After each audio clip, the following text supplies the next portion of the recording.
Hello, everybody. Welcome to the Crime Scene Time Machine. I'm your host, Scott Roeder, and you are here because you are interested in the truth. And the truth is, skeptics might just be trolls in disguise. Today, we're talking about how certain aspects of the, press uh, mischaracterize, misframe, and conflate subject matters for the intentional purpose of either misinformation, character assassination, or misdirection. So, buckle up and we'll get started. So, recently, as you guys probably have learned, I've been, a regular guest on Surviving the Survivor, which is a #1 rated true crime show hosted by Joel Walderman and Carmen Walderman, a Holocaust survivor. He is her son. Thus, the name of the show, Surviving the Survivor. Terrific show, true crime show, one of the best shows around. I've been a regular guest on there for, maybe 6 months to a year, maybe 2 years. I don't know. It's been a while. And I have a lot of fun with it.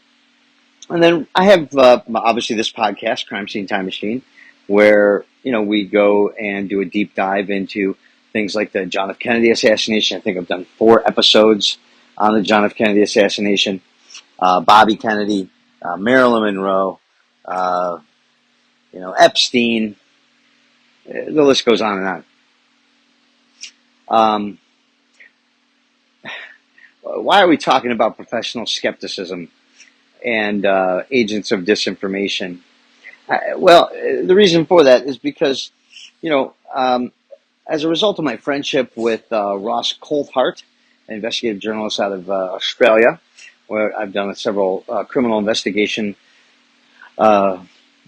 reconstructions to augment some of his stories, which have led to actual participation in that legal matter, particularly Nadine Haag and Officer Rolfe, as well as cases. The case that I met him on, which was the Oscar Pistorius case in South Africa, some 9 years ago today. So my relationship with Ross goes back pretty far. We have a level of trust, and he's a consummate professional. He recently got thrust into the headlines because he was the reporter, investigator that brought forward Pentagon whistleblower David Grosh and his claims that the United States government for the last 90 years, or specifically like 70 years, the U.S. government, but most governments around the world for the last 90 years have been hiding the fact that they've had a active UFO retrieval program and some really spectacular claims about UFOs and non-human intelligence. So I started paying a little bit more closely to the subject matter. And of course, I am a consumer of podcasts and such. I love all of the science podcasts, and there are some podcasts that I enjoy that are more conspiracy related, not necessarily conspiracy, like some hardcore conspiracies out there, but some more the lighter side of conspiracies, right? However, it kind of brought me to investigate this one case, the Las Vegas alien encounter of April 30th, May 1st, 2023, where a family, three men, 2 teenagers and their father, saw or heard something. They go out to their backyard and with guns, and they see something that they claim is an 8 to 10 foot tall non-human intelligence that scared the hell out of them. And there's videotape footage of it. And so I decided, because of my expertise in video analysis and crime scene reconstruction and my general interest on the subject matter, that I would take a stab at doing a reconstruction to see if I could find anything to at least corroborate, what these kids were talking about. Because a lot of people, I think, right off the bat, were saying it's a hoax. Maybe it was, maybe it wasn't. but I wanted to find out. So I followed the story pretty closely, and I've been working with James Quirk from Extraterrestrial Reality to kind of collaborate on keeping up on the story and so on. I did a 1-hour program with him about a month ago. And then I shared my findings as well with Joel and the team over at Surviving the Survivor. And so we do the show a couple of nights ago. And also on the panel was a wonderful lawyer by the name of Paige Fox and a investigative filmmaker who just did a film called Accidental Truth, which I watched, and it's pretty good. Most of the beginning part of it, if you follow any of these stories, you kind of already knew. But toward the end, I think he broke some pretty interesting angles on it. So we'll see if that comes. I think it was certainly an entertaining program, and it was nice to meet the fellow. And then the other gentleman that was on the show was a guy by the name of Michael Shermer. I don't know if anybody knows. I didn't know who he was until the day of the show. Apparently, he is out. There's a job out there called professional skeptic. I do not know how you become a professional skeptic. I did not know there was employment for professional skeptics, but apparently there is. And this guy's a pretty wealthy guy, being a professional skeptic, and he runs a magazine called Skeptic Magazine. And apparently he's like a professional debunker. And so in any event, as we started doing the show, everybody got a chance to introduce themselves and how their life kind of intersected with UFOs, because it's a true crime show talking about UFOs, right? So we're all like, well, how did we get here talking about UFOs on this true crime show? So Michael Shermer introduces himself as a professional skeptic magazine guy, and I guess that's what he does. That's his career. That's his job. That's his title. And then Paige Fox is an attorney who also is trying to provide legal assistance to whistleblowers. Very noble cause. And then the filmmaker, and then myself. And then I was on there because I analyzed the video, and I wanted to share the video with everybody. But of course, the video wasn't available during the podcast, which kind of made it a little bit difficult to talk about it since we really didn't have it. We did have a still frame during the show, but we didn't really have access to the video while we were doing the show. But that video is up on the YouTube page, it's up on the TikTok page, it's up on the Extraterrestrial Reality YouTube page and the Extraterrestrial Realities Spotify podcast video. So it's out there. If you want to see it, it's there, right? And it's a detailed analysis of a 1-second frame in which I believe I was able to demonstrate that there's something in that frame that moved that was the same thing that attacked that these two kids and their father that were terrified about, to the point that they called 911 and made this claim that there was extraterrestrials. Right? So that's kind of how we got here to this particular point in time. And so as we're explaining, how we got to this point, it's my turn to introduce myself. I was like, well, you guys all know me. I'm a crime scene expert. And I was like, the reason how I got into being interested in the UFO subject, and I explained that it was because of my investigation into the assassination of John F. Kennedy that led me to be interested in UFOs. And I explained at that point that it is a fact that John F. Kennedy was not killed by a lone gunman, and that it was a fact that there was a government motivated conspiracy to kill John F. Kennedy. Fact. I was immediately interrupted by Mr. Shermer saying, "Oh, no, Lee Harvey Oswald, and he's the Warren Commission and the Magic Bullet." No, I did. And I said to him, "Mr. Shermer, have you done a shooting scene reconstruction?" "Oh, I did." "You did? You're a shooting scene expert?" "Oh, I went to Dallas." Okay, a lot of people have been to Dallas. Doesn't mean they've done a reconstruction of a very complex shooting scene from over 300 yards away with a moving target and a antique bolt-action rifle. Okay, but then he holds up a book about the magic bullet. Just Warren Commission bullshit. And I guess that's all I really needed to know about Michael Shermer and how it was going to set the stage for the remainder of the show. Because if, I got to assume he's a smart guy. Apparently he's got some doctor degree. Not a medical doctor, not like a real doctor, but like a book doctor, Anybody could do that. Whatever, you got to study for it, but not that big of a deal. But like some kind of a doctor of like arts, I assume. And but his job is just he's a debunker, right? So that's what he does for a living. That's how he gets his paycheck. Is he debunks things, right? I didn't know that was a job. I didn't know that was a career. I'm not sure how that's a job or how that's a career or how you get paid for that. For one, I find it very interesting that somebody gets paid to debunk things. I think about that for a second. Your job, like your only source of income is you are paid by someone. I guess I'm curious, who pays you, Michael Shermer? Like, who pays you to debunk things? Where do you get your money from?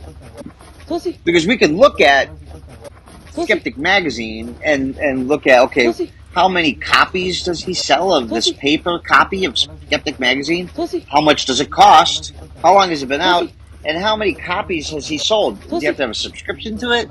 Do you get it at the airport? Like, where can you buy this magazine? I've never seen this magazine at the airport in the magazine rack.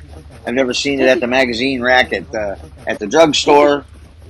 Never seen it. Never seen this Skeptic Magazine. It's not like it's Sports Illustrated or Esquire, or Gentleman's Weekly or Time or, it's called Skeptic Magazine, right? So immediately out of the gate, half of the people in the world are like, that's not for us, because just the idea of a magazine where the beginning point of anything is no, I'm going to just be a contrarian, I'm going to be a nihilist, and I think that's really where it is. And I got to believe that this guy's smart. He's got a big house in Santa Barbara, California. I've been to Santa Barbara. Starting home price on a house in Santa Barbara is probably about $10 million. So I'd like to find out, who is funding Mr. Shermer for this debunking program he's got going on. Apparently it's very lucrative. Very, very lucrative. Maybe I should get into the debunking business, and I'll buy a house next to him over there in Santa Barbara. I don't know. Maybe you gotta wonder about that. Like, where does a debunker come from? How do you get into the debunking business? You know what I mean? But anyway, so he at the very beginning of the show interrupts me and puts his entire reputation of him as a human being, as an intellectual person, as a critical thinking person, behind the idea that Lee Harvey Oswald was a lone shooter and that everything the Warren Commission did in their report is a true and accurate assessment of justice, science, and the law. Sorry. The Warren Commission, any serious-minded person, if you've taken any effort to investigate or look into the John F. Kennedy assassination, beyond any reasonable doubt, which is why I call it a fact, that Lee Harvey Oswald was exactly what he said he was, a patsy. And there were converging interests to assassinate the President of the United States in 1963. And the nexus that I was getting to was, why did our government, why did our CIA assassinate or allow John F. Kennedy to be assassinated, which is the same thing, aiding and abetting or deliberate indifference, right? There was a lot of things going on. He didn't want to go to war. He wanted to scale down in Vietnam. We just came out of a fiasco with the Bay of Pigs, and he had just fired Allen Dulles and every other major party in the spy intelligence agencies in the United States government at the time. These people were pissed off at him and didn't like the fact that he wanted to scale down, that he was against secret societies, that he was pushing back against the military-industrial complex, that he wanted peace with nuclear weapons and have an open dialogue with the Soviet Union at the time. And I think also there was a very real, credible paper trail that John F. Kennedy was a little loose with the lips with Marilyn Monroe. And maybe when they were sleeping around together, he impressed her, or it was a moment of weakness, where he told her that he saw UFOs and alien bodies. And we know that is true because Marilyn Monroe was being tapped by the FBI and J. Edgar Hoover up until the day of her death. And we're going to go ahead. We've done an episode about that. I believe the day of her murder, where she was suicided, maybe a little bit more gently than how they suicided Epstein. But she was suicided because the FBI wrote a memo a week before her death saying she was going to release the information about the UFOs at a press conference because she was pissed off that John F. Kennedy and Robert Kennedy dumped her. If you do the slightest bit of research, you will see that memo. And you can put 2 to 2 together and you can get 4. There is an inference there, a constructive inference of evidence of, and listen, is anybody going to go to trial for this? No, it's not that standard. This is history. This is correcting the record, right? But we're giving amnesty to all of these people. I'm not calling for anybody's head on a stake. I'm not calling for, Allen Dulles to be dug up out of his grave and then tried and then put back in the ground. I think it's a good idea to rename the Washington airport something other than Dulles International. I think that's an insult.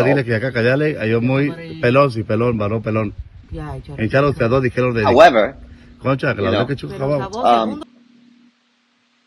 we're willing to give amnesty, all that. But you have to have an intellectually honest conversation if you want to talk about the assassination of John F. Kennedy. We can get into the ballistics of it, the reconstruction of it. I put out several videos of it. I had that bolt-action rifle. We did that same shot. You cannot get those 3 shots off. The simple fact that the bullet trajectory, the terminal ballistics, with regard to the medical pathology of the condition of John F. Kennedy's brain and his skull, plus the Zapruder film, proves beyond any reasonable doubt at all that the bullet that killed him and blew out his brain was from the front to the right. Now, you can doctor the record. You can intimidate people. You can call in favors. But it doesn't change the truth. We know the truth. Any serious person knows, beyond any reasonable doubt, beyond any doubt at all, frankly, if you're putting it in the court of law, if you put it in the court of public opinion, I would say any reasonable doubt. Put it in the court of law, I'd say beyond any doubt. Certainly well beyond the preponderance of the evidence. If you weigh the evidence, what does preponderance of the evidence mean? That means that in the court of law, you win a court case unanimously if you can prove that the evidence is slightly more in favor of one than the other. That's the preponderance of the evidence. That is the standard in a civil case that you need to prove is more than the other, right? And then in a criminal matter, it would be beyond a reasonable doubt. Not beyond any doubt, but beyond a doubt. Okay? Beyond a reasonable doubt. Well, what is reasonable? Reasonable is a person who investigates the case thoroughly, weighs the evidence, conducts tests, listens to testimony, starts with, I don't know what happened, and then comes to an organic conclusion, is able to back it up, verify it, show the results of their experimentation, and go from there. That's how you do it, right? You put on a jury trial and do it, right? The evidence that we have that John F. Kennedy was killed by a conspiracy is overwhelming. But why does it matter? Why does it matter who killed John F. Kennedy? Why does it matter? It matters because it was a coup d'etat. A coup d'etat of the United States government in broad daylight in a major city in front of thousands of people. A coup d'etat, meaning our government was overthrown on that day in November in 1963 when many people conspired to assassinate the President of the United States, John Fitzgerald Kennedy. That's why it's important. Because everything changed from that moment. That's when the bad guys won. And if you are not a shooting scene expert, you're not a professional lawyer, you're not a professional historian, but yet you simply mockingbird back, I'm using that word very specifically, but if you are a mockingbird, meaning you mock people who have real evidence and have a real scientific argument, have done their research, know their history, have interviewed critical people involved in the investigation. I did a 2-hour interview with Dr. Cyril Weck, forensic pathologist, who is the world's foremost authority and historian and medical doctor and lawyer and scientist. He was 36 years old in 1963 when the president was assassinated. He was close friends with the doctor at Parkland Medical Hospital, who was swiftly put aside during the autopsy and replaced by government officials who did not know how to even do an autopsy correctly at that time for such a grave matter, right? This was whitewashed from the beginning. Whitewashed from the beginning. And why is this important? Because I can't let a guy as smart as Michael Shermer get away with saying something so incredibly stupid. And frankly, I think not in the spirit of intellectual honesty. I think it is a mean-spirited thing to say with a straight face. Unless your job is to attack the truth. There are professional truth attackers out there. There are professional character assassinators out there, right? That's why I use the word mockingbird, right? Because there was a program that the United States government enacted after World War II called Operation Mockingbird. What is Operation Mockingbird? Anderson Cooper, do you know? Do you know what that is? I got Anderson Cooper sitting right here next to me. Hey, Andy, you know what Operation Mockingbird is? Of course not. Okay, Operation Mockingbird, it's a true thing. Look it up, Operation Mockingbird. Where the CIA put thousands of CIA professionals at the heads of every major newspaper, television station, and so on and so forth throughout the United States. And there were many at that time. But what has happened to the media, the mainstream or legacy media in the world since 1945? Well, it's all consolidated and owned by like 3 companies, maybe even 2, right? possibly, I mean, that is where and listen, I'm not trying to put a target on my back. I'm calling for amnesty. I don't want anybody's head on a stake. I forgive you all for all of your bad deeds, right? I do. I forgive you all. I forgive you all. But if you're going to have an intellectually honest conversation about, you can't be that dumb, Mike. You just can't be that dumb. You can't. You're a smart guy. I know you're a smart guy. I can see it in your eyes. But you're also mischievous. I can see that too. And unfortunately, I'm going to have to say this. I feel like it's a dishonest argument from somebody so smart as yourself. I think it's dishonest. Because there's going to be people that don't have hundreds of hours like I have over my life to investigate the Kennedy assassination, right? They're not going to have it. They're going to put in it, And so it's all about how you say it. And the thing about, debunkers is they're like little Floyd Mayweathers, okay? This isn't Muhammad Ali, okay? This is like a Floyd Mayweather, where they're just on the outside, stick, and then they move. They don't want to get in there too long with you. Like Michael Shermer will never have a one-on-one conversation with me on a 3-hour open-ended program about the evidence in the assassination of John F. Kennedy. He would never do that. He would never do that. He would never do that. Because that's not his style. His style is just punch from the outside, take cheap shots. Not saying Floyd Mayweather took cheap shots. Floyd Mayweather was a great boxer. But you know what I'm saying. He's not willing to mix it up. He's going to use his assets to his benefit, stay on the outside, take a cheap shot, move on to the next guy. He doesn't want us to get mixed up because he'll lose. Because he knows he's out of his league. He's out of his depth. Yeah, you wrote a book about conspiracies where you copied a chapter out of the Warren Commission. You're good for you. Good for you. Good for you, pal. You don't know what you're talking about. I'm sorry. Maybe you're a smart guy, but you're certainly not a smart guy on that issue when you can so clearly be proven wrong so quickly.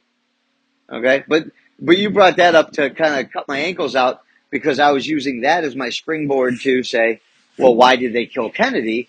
And that's because he was loose lips with Marilyn Monroe. He wanted to talk about aliens, so well, they killed him. They definitely killed Marilyn because of the UFOs. Okay? That's probably, pretty clear that that's why she died, because she was going to talk. Okay?